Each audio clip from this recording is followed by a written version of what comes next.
This is going to go through a basic chest fly position. I'm going to start with pretty lightweight because I want to make sure I'm getting through a full range of motion. So lying down on the floor or I'm on this table, the most important part is that I make sure I maintain tension in my stomach so my lower back is not arching up off the ground.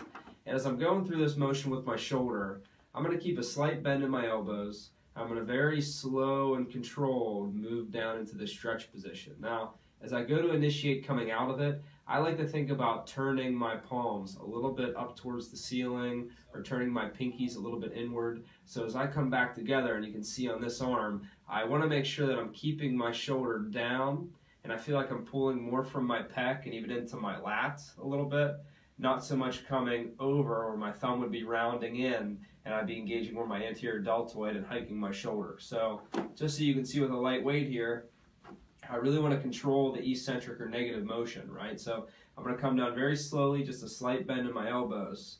And the wider I get, the more my ribs are going to want to flare and my back's going to want to arch. I'm going to paste my back down lightly into the table. And as soon as I feel stretch, or I feel like I'm getting about as far as I'm comfortable going, I'm going to just try and keep my pinkies just a little bit tucked in as I come up.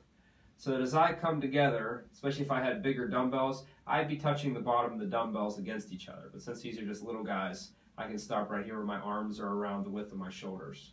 So once again, coming down slow, slight bend in the elbows. I'm trying to make sure the further I go out, I'm keeping my lower back down against the table.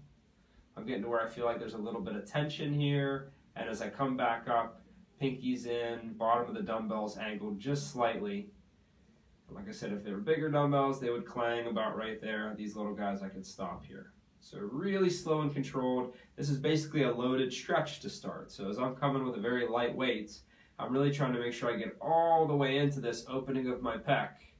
So I get that stretch with it, just a little bit of resistance on it. This turns into a great warm-up activity for someone who is going into a workout routine with a light weight that's not really going to be overly fatiguing.